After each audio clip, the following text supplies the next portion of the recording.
Welcome to the Rare Earth Elements podcast.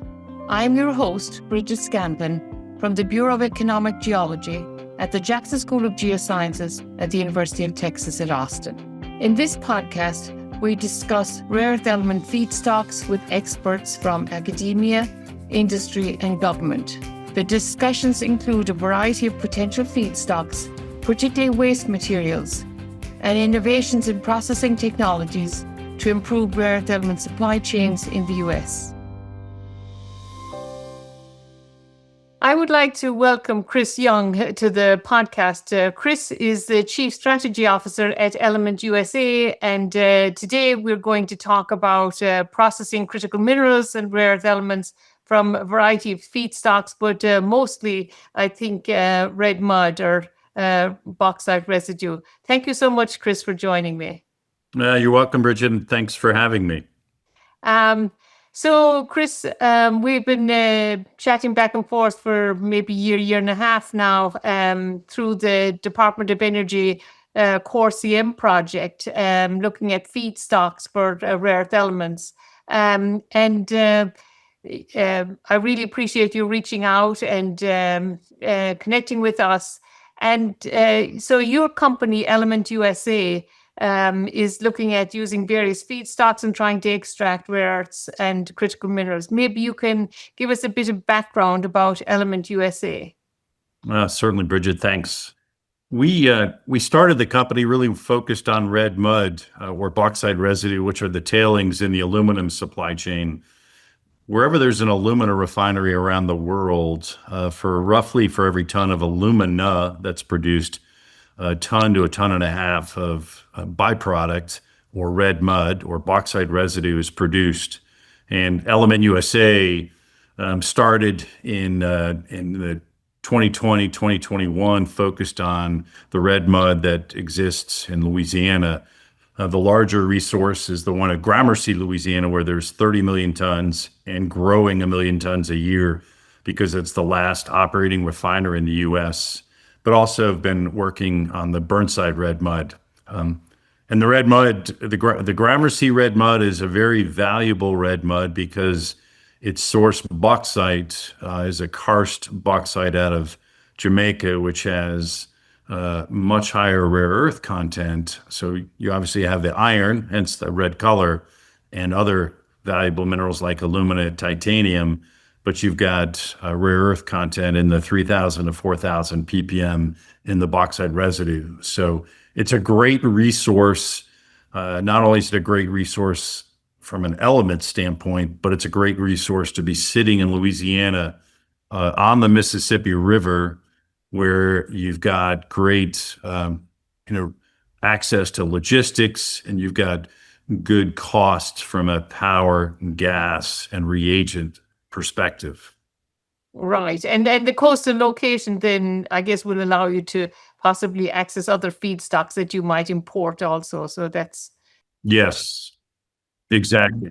And I guess Gramercy is located there because they were importing the bauxite from Jamaica. So that's part of the... Exactly. Yeah, Bridget, the Kaiser Aluminum built both the bauxite export operation in Jamaica concurrent and for the purpose of supplying bauxite into the Gramercy, Louisiana refinery back in the early 1960s. So they've been a supplier-customer relationship for over 60 years. Right. And so during that time, then it's nice that you mentioned, for each ton of alumina they generate a ton to a ton and a half of red mud. And this red mud then has concentrated metals and a lot of rare earths. So maybe describe the Gramercy site a little bit. You've got these ponds with the red mud and one dry stacked site. Sure. Yeah, sure. The Gramercy site is about halfway between New Orleans and Baton Rouge on what's considered the east side of the Mississippi River. It's a little bit more on the north side where the Mississippi's flowing at that point. There are 4 mud lakes where it's call it the mud's coming right out of the operation. Impoundment areas number 1 through 4. But the site now is dry stacking or filter pressing about half of their production, and that goes into Mud Lake impoundment number 6. So these mud lakes have levees built around them. So they're basically large ponds to control the storage of these materials. The filter pressing squeezes most of the liquid out, so it actually flips the ratio of liquid and solid. And so now you can store that into mounds. You can therefore extend the life of these impoundment areas. Obviously, that's not the greatest value. The greatest value is figuring out how to separate that red mud into its component elements and put it into the marketplace. So these impoundments are as deep as 40 feet deep, and have been there for several decades. And that's true everywhere in the world. Wherever there's an aluminum refinery, there are impoundment areas where the red mud is stored. Over the last between 2 and 3 decades ago, the industry has moved towards storing that red mud, and it's a cost. So there's both a cost to managing these impoundments from a capital expense, from an operating expense, and then the flip side of that is there's a great opportunity for the industry in general. It's not easy to separate it or to be done already. So that's the situation as it is, and we're excited to be sitting kind of on the precipice of developing a solution for extracting value out of the red mud in Louisiana.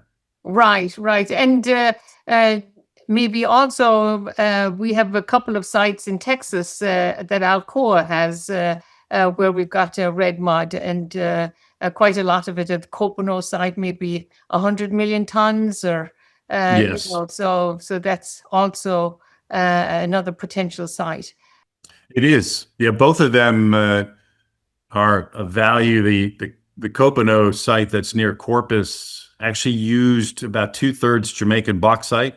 I was involved with shipping that material from Jamaica when I was actually working for the Gramercy business at that time.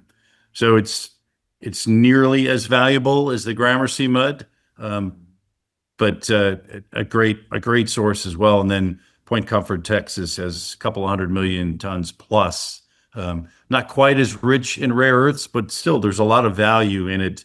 And obviously the iron itself can be used in the steel industry, and the United States imports roughly 5 million tons a year of pig iron to serve the electric arc furnace steel market.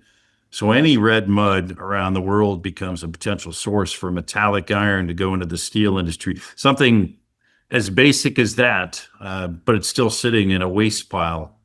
Right, right. Figure that out. Well, I mean, the USGS has this mantra, or waste to resources or trash to treasure. So I think now there's a lot of emphasis in trying to extract critical materials from these waste and recovering from those.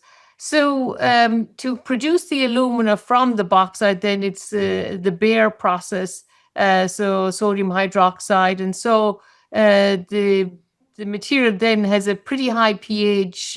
Once you have the red mud has a fairly high pH, maybe 11 or 12 pH when you're done with that process.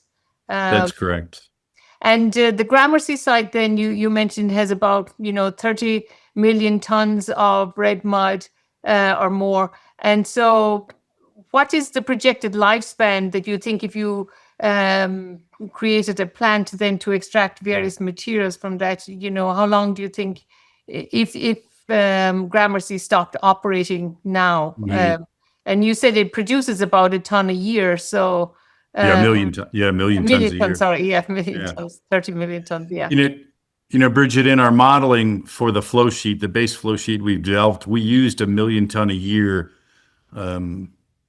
for the size of the plant. So obviously, if the plant continues to operate, we'd really need to double the size of the red mud separation plant in order to draw it down to zero. So, but in a hypothetical, if there was a cessation of operations, you're looking at a 30-year operation at 1 million tons a year.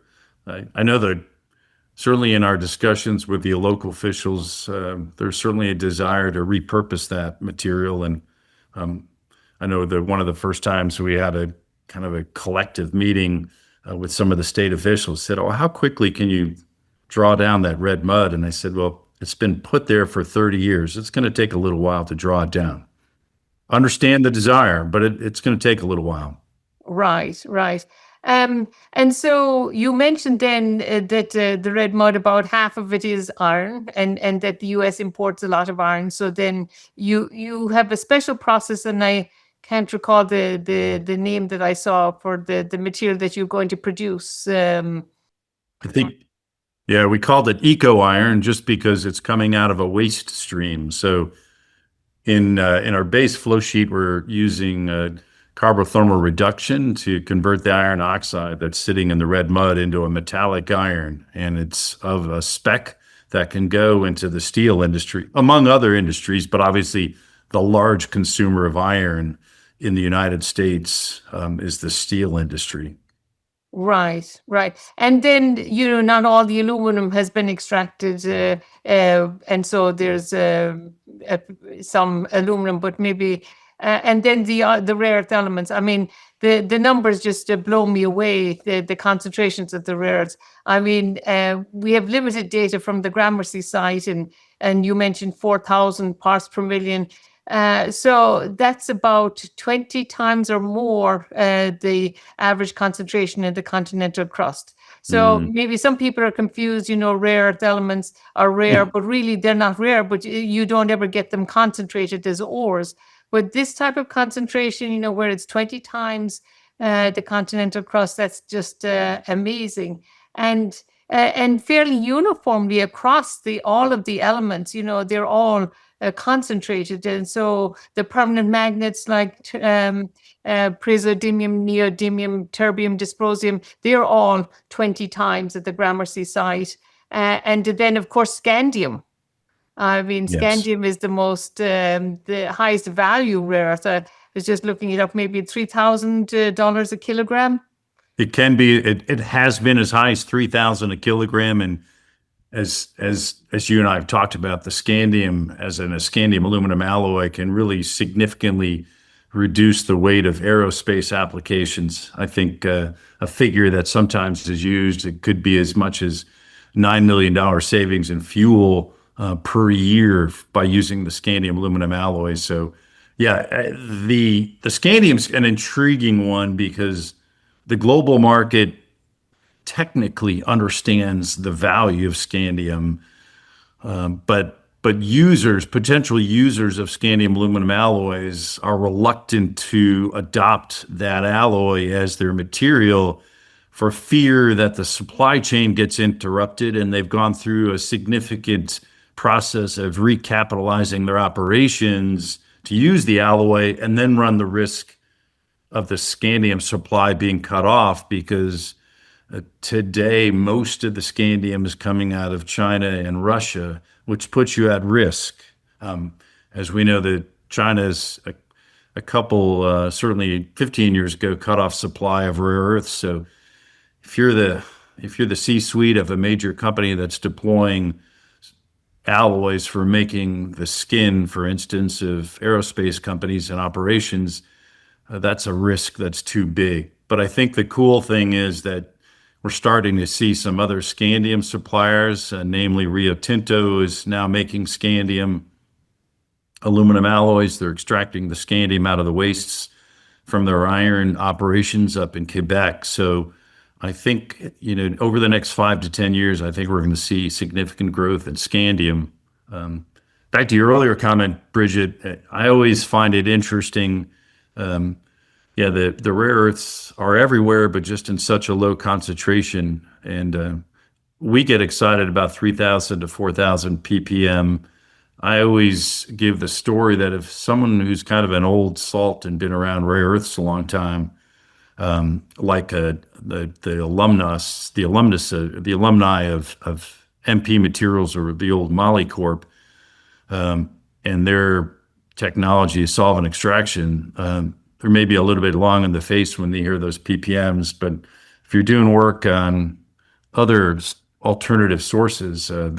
People usually lean in with a big smile and say that's a high concentration of rare earths. So we'll get there. We'll figure out how to get that out. Oh, definitely. I mean, when you mentioned Mountain Pass, MP Materials, I mean, you look at their concentrations, it's mostly light rare earths, the lanthanum, cerium, and just the very light ones are the highest concentrations from that igneous source, Mhm. carbonatite. So that's not that great, really, these days when we are interested in a lot of the heavies. And then but on your website, you mentioned, a Boeing 747 would be 15% weight reduction with the scandium aluminum alloy, and that would Mhm. be your $9 million fuel savings a year. Yeah. Yeah. It's Yeah. real. It's real. I think the scandium opportunity is huge for Right. industry as we reshore some of these industries. And I think the aerospace industry is very interested in scandium. Then I guess we're these because of this. So we have at the Bureau, Brent Elliott and Rich Kyle and I have been working on the red muds in the Copano site, and you mentioned that maybe there's some mostly Jamaican, but also Brazil bauxite in there, and so concentrations about half of what you see at the Gramercy site, but still, I mean, 10 times the continental crust and fairly uniform across all of the elements. So we were estimating if we had 120 million tons of rare earths at that site, and we were looking at rare earths plus yttrium and scandium, it would be about, and we assume 50% extractability, we would get about $12 billion worth from the rare earths and the scandium. And then the permanent magnets would be about $3.5 million Mm. dollars. But I mean, Yeah. they're just real back of the envelope, uh, doodling. But, hey, it's worthy of raising the eyebrow. Those are big numbers. Yes, and the fact that all of the permanent magnet rare earths are also 10 times, and the scandium is 10 times, these are all good. And then at the Gramercy, then it's more like 20 times at least.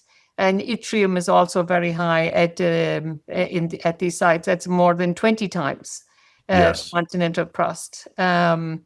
So I don't know if you were down the road enough, what sort of, one thing is the high concentrations, and the other thing then is the extractability and the chemical cost to do this. I've been reading some papers, and I saw some papers where they said, scandium 80% extractability with some acids and stuff. Do you have any ideas yet on what your extractability will be, or?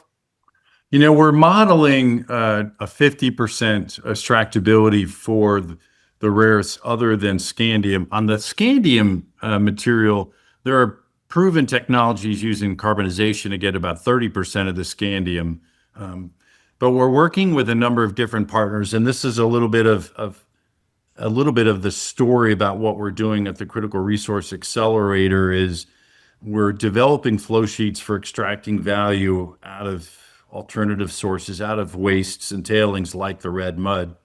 And the way we're developing those flow sheets is we'll do a lot of the heavy lifting on the separation, particularly on the front side, but then partner with very specific technology owners at extracting specific elements and to improve the extractability, the extraction of those elements. And I always describe this as hey, we're bringing together different Lego parts, and there are some really great technologies that are coming forth around using catalysts, around using electrowinning, that are much better at identifying one or a small number of elements and extracting it from a larger combination of materials. Another way of thinking about it is, hey, we're the prime, but we're actually working in the defense industry of primes and subs. So we're the prime, and then we're kind of knocking on the door of subs saying, hey, we'd like to deploy your technology to extract yttrium or to get a higher concentration of the scandium out of that in particular industrial waste stream that we're working with. So I think the opportunity is there in front of us. We've got a lot more work to do on the red mud, but I think it's going to accelerate quickly here in the next 6 months. Right. And you mentioned the accelerator, and maybe you can describe to the listeners, this is the accelerator in Round Rock, just north of Austin. Yes. North. Yeah, it's in Cedar Park, and we've got 30,000 square feet of space. It's a research operation where we've got an analytical lab where we can do mineral characterization, defining what elements and what is the mineralogy in a particular waste. And then we can conduct the laboratory experiments, the bench scale experiments, and the pilot for developing flow sheets for extracting value out of different wastes. And the world we're focused on is inorganic industrial waste. So this would be from the aluminum industry, from the steel industry, from carbon, coal, the coal industry, copper tailings, phosphogypsum. And so what we do from a process standpoint is go through that characterization and then determine pathways to liberate and then separate and then commercialize the value that sits in a waste stream. Like in the red mud, while we started on red mud and we're continuing to work on the red mud, we were coming across other opportunities that we saw this type of model being very apropos and strategic. In addition to that, we were getting phone calls from people saying, hey, can you take a look at our waste stream to see what you might do with it? So we're bringing together research experts in the world of extractive metallurgy, hydrometallurgy, mineral processing, which gets into physical separation, grinding, separating using density and surface area, and bringing those different disciplines to bear to extract the value out of different wastes and incubating new businesses that would be specific to a waste stream, and even in some cases, a particular waste location. Given the waste that we're talking about, usually you're sitting at not unlike red mud, where you've got 30 million tons in Gramercy. Typically, your fly ash is sitting in a large volume of 10 to 20 million tons, just like the power plant we're talking to that you and Brent have introduced us to. So we're bringing to bear the disciplines, a multidisciplinary approach from a scientific standpoint, but with an eye absolutely towards commercializing economically businesses for extracting value. The team has operating experience in mineral processing, in the aluminum industry, in the steel industry. So we really bring an operational view towards applying science to extract these values. Right, so that's amazing. And I visited your accelerator recently, and it's a very impressive. See students and employees and all sorts of new equipment and everything. So I'm very impressed with how rapidly you're ramping up. That accelerator. And you'll Well, be Bridget, I want to again appreciate you coming up to see it, and we value part of the reason we ended up in Texas, Bridget, is certainly the University of Texas at Austin is a powerhouse university, and you and the university have put a stake in the ground to increase the impact that the University of Texas Austin has in mineral characterization and critical mineral exploration. So that's certainly part of the reason why we ended up in the Austin area. Right, right. And so one of the things that impressed me about the description of Gramercy and what you were planning on doing with it is that you mentioned zero waste discharge, so you're going to use all of the material. And so maybe describe that for me a little bit. I mean, so if you've got the wet pits, that's 50% water, 50% mud, and then you've got 50% of the mud is iron and on and maybe describe. Yeah. One of our guiding principles is that we have zero solid waste after processing a waste. So specific to the red mud, we anticipate that on a dry basis, 20 to 25% of the volume of the weight after separation of iron, alumina, rare earths, will be still sitting in a residual, right? The residual after processing this waste residue. And so we're doing a lot of work in the cement and construction markets, work in the form of testing to deploy that material. So in the case of red mud, and this is true in a lot of industrial waste, you'll have a residual that's going to have some combination of silica, alumina, some residual iron, those being the largest three components, some residual calcium, some residual titanium. So it becomes a very suitable material to feed into the cement and concrete markets. And at least in the United States alone, the cement market's about 100 million tons. The concrete market is about 400 million tons. So it becomes a good candidate for putting materials into those industries. Additionally, we've been doing testing with a couple partners for putting it right into road base. And depending on the market, like the state of Louisiana, where there really is no aggregate in the Louisiana market, the aggregate that serves the construction market in Louisiana typically is being barged downriver, down the Mississippi River, or imported from the Yucatan Peninsula. So those will be the primary locations where the residual will then be repurposed as a feedstock into the cement/concrete market or the road construction market, so we can achieve that zero solid waste goal for each waste. Right. And so the goal then for Gramercy, I mean, if you process all of this waste and then you would just fill back up the pits and remediate the site, is that the long-term idea? That would be a great day when we're having a discussion about what are we going to do with these couple hundred acres that used to be filled with red mud. Yeah. Yes, the short answer is yes to Right. that discussion. And so whatever they would make from the rare earths and the other materials, then that could help offset the remediation costs. Yes. Yeah, and I think most mine operations have to set aside some capital for remediation. But the purpose of that set aside capital typically is that you're having to cover over with dirt or some other remediation. It'll be a different day and a different discussion when the remediation is, all right, now we've actually emptied the impoundment areas of all the red mud, and that now becomes a development opportunity to put other industries there.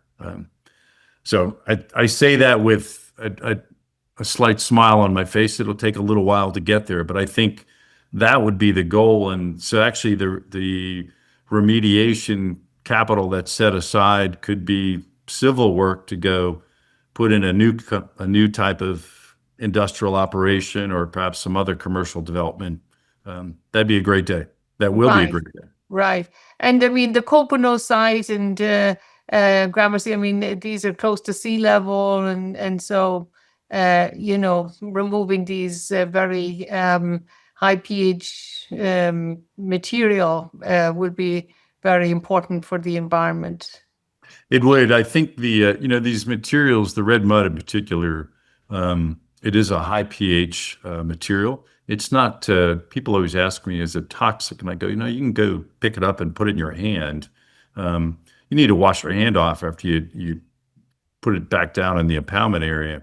Around the world, there's a lot of different efforts being tested for repurposing the red mud. And one of those is neutralizing the pH in order to make that land, if you will. And these are in other climates that are drier climates, so you can make that land repurposable, if you will. But yeah, ideally we go use that red mud up, and then then there can be a different discussion for whoever owns that land.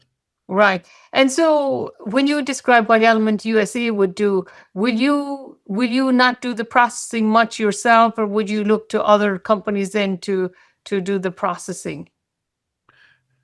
Each waste will be a separate business discussion, Bridget. We anticipate that we will be running the business for separating the red mud. I think partly because of the contractual relationship we've already got set up for the red mud that's in Louisiana. For other red muds, that would be a discussion with the waste owner. What role do they want to play? How active do they want to play in that incubating that new business? And if that's true for each waste, hey, some waste owners may say, hey, you're really outside of the bailiwick strategically that we're involved with. Hey, we'd like a licensing fee for the value of the waste that's being used. Other companies may say, you know what, we like what you guys are doing. We'd like to come alongside you and partner with you. So that model is dependent on the waste owner's strategy and their deployment desires. Right. But at least you'll be doing the Gramercy work anyway, and so you will create a rare earth oxide then, and then you will market that. Yes. For each material, Bridget, there's a discussion: how far do we go in the supply chain? I always say that we can't boil an ocean. If we're making iron, alumina, scandium, neodymium, and praseodymium, a residual, and there are other materials in there, like you said, yttrium, vanadium, chromium. Each one of those supply chains, just from an operational standpoint, requires its own set of expertise in processing. So for each material, there's a question of how far down the supply chain do we go, and then where do we do that handoff with the next step in the process? So it could be for rare earth elements, we make a mixed rare earth concentrate of 20 or 40%, and we hand that off to someone else who's in the business of taking a concentrate like that and taking it to a 4N oxide. So each material becomes a strategic discussion of, hey, what's the complexity? Who's out there in the marketplace that we can partner with? And what's our ability to identify the proper place to hand it off? Right. And so, yeah. So that's really interesting. And of course, the prices of rare earths are, kind of volatile. Yeah. But with all of the other materials that you're creating, that will stabilize your market, I would assume. The other products, briquettes, pellets, this of iron, and all of these other materials. So that would help to stabilize your market. And I guess right now, I haven't looked at prices recently. Have they been fairly stable or for rare earths? Yeah, the prices on the rare earths are a little bit low right now. You're looking at like a neodymium's in the $60 to $80 range. But to your point, with a multi-material kind of offtake agreements, you get to de-risk that from an investor standpoint. I think too, as you've seen, there was a large announcement recently by the DoD with MP Materials that put a floor out there for the neodymium and the praseodymium. I think that is an important and a really a good mechanism to de-risk these investments, particularly on the rare earths, where the Chinese have a large influence on the market and can crash the market with a lot of volume and dump the prices. Certainly, even over the last 5 years, you had neodymium selling as high as $140 to $160 per kilogram, and then it dropped down to $50 last year, early this year. So I think that mechanism, and this is an important policy issue that the U.S. government is talking about and seem to be taking steps, given that announcement with MP Materials, is providing a floor for some of these critical materials like NdPr, like scandium, like yttrium, like gallium, all the critical minerals, such that if you and me and other investors say, hey, we want to put money in this, but I want some protection that if the market crashes again, we don't go under. So I think that's a really important mechanism that it seems at this point the DoD is acknowledging is one of the tools in the toolkit to reshore these rare earth critical mineral supply chains. Right, right. I know as a hydrologist myself, when I was talking to people in Israel when they were developing all the desalination, they guaranteed the price of desalinated water for 20 years. Yeah. If those companies, get a chance, Yep. you know. Great tool. And I think, the DoD, the Defense Logistics Agency, DLA, can play an important part of that. That's more the executional arm of buying material at a floor price. But yeah, there's a great example.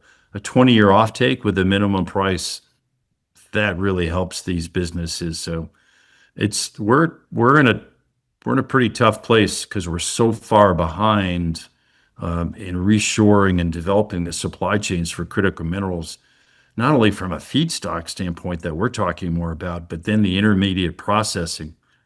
I think what's going on right now, as you see in the news, there's obviously negotiations going on between the U.S. and China on what does trade look like. But within Chinese policy, and as I understand it, is that there are restrictions about rare earths going into the defense industry, defense companies. And the Chinese industry are requiring their supply chain partners to report where the critical minerals are going downstream, not just for the buyer of it, but who is all the way down to the consumer. And they have restricted that critical minerals can't go to defense companies like Lockheed, like Raytheon, like the others that play in that market. And as I understand it, violators of those policies in the Chinese market are punished severely. Wow. And on top of that, they're really asking for supply chain information that I think, as I understand it today, ITAR, which is International Trade and Reporting, actually prohibits supplying that type of information to the Chinese. So it's one of those that you have to peel back the onion a little bit to realize the catalyst for change for reshoring these minerals really is going to come out of the defense industry because the Chinese are restricting supply chain movement through the chain all the way down to defense companies, even today. I had no idea about that. And do you think, tariffs and things like that will impact? I think, yes, I think the tariffs provide some additional wind in the sails for reshoring materials. Right, right. It's not necessarily the answer. And I think part of it is because tariffs come and sometimes they go. But I think it does provide some additional wind in the sails, some additional momentum behind some of these investment decisions. But as standing up an operation, even for us, you're looking at 2 to 3 years for standing up operations once you get once you get a financial investment decision. These things don't happen that quickly. So that's part of the challenge is, hey, when you get changes in policy, when there's changes of administration, you're left. So there's risk involved. So I think the tariffs are helpful, but they're not the answer because they're subject to change. Right, right. So are there other points that you would like to make, Chris, that I have missed? I think we've covered a lot of ground here. We're super excited about what we're doing in the Critical Resource Accelerator. Hey, at some level, this is an issue for our country. Obviously, at the end of the day, we need to return money to our investors. We're a private company, but I think we need to innovate in the area of extraction of critical minerals from alternative sources, from industrial wastes and tailings. That is the best way to reshore these feedstocks. Again, which is that's where the process starts. We need the elements coming out of waste. Obviously, we can mine, but those are difficult and it takes a long time and they're costly. But the alternative sources, like we've talked about, fly ash, red mud, there's zinc tailings, there's other industrial waste, low-grade coal tailings. That's the way for us to reshore these critical minerals. And frankly, we can't do it fast enough. I don't know the answer. It's almost like we have to operate on a wartime footing without actually being technically at war. Right. And I like the point that you make, it's not just the feedstocks, having the feedstocks, it's the processing also. And so it's not just the concentrations, it's the extraction and the cost of all those things. But I think Linus may be developing a plant in the Gulf Coast region. Do you talk to those people at all, or? I am familiar with them. They obviously are a large player. Between themselves and Neo Performance Materials are the two largest non-Chinese rare earth processors. And of course, Linus is also mining materials out of Mount Weld in Australia. So they are taking the lead there. And MP Materials call them on the feedstock and as they move downstream. So those three big players are pivotal. It obviously needs to be much bigger than those three, but I know Linus has been working on putting a processing plant in the state of Texas, I think south of San Antonio. That'll be a good step.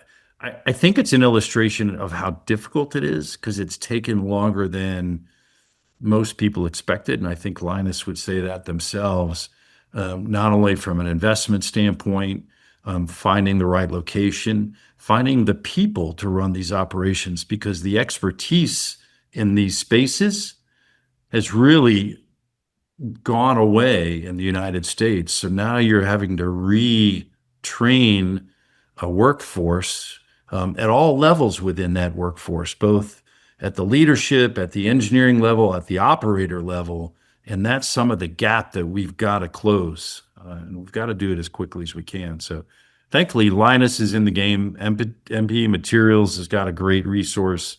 They need to push hard. We want them to push hard. So Right. there's a lot going on, but it's complicated. Right. Well, I mean, the red mud is amazing. It's an incredible resource, and turning waste to resources is fantastic. And zero solid waste, that's amazing. So I'm very impressed and really appreciate how rapidly you guys are getting on with the things and, hiring people and taking on students from the university and, and then looking at other feedstocks. I think we need a portfolio of feedstocks and then a portfolio of processing approaches to make this work. So it's looking very promising. A guest today is Chris Young from ElementUSA. And thanks a lot, Chris, for talking about your ElementUSA. Hey, I appreciate you having us on this. Thanks, Bridget.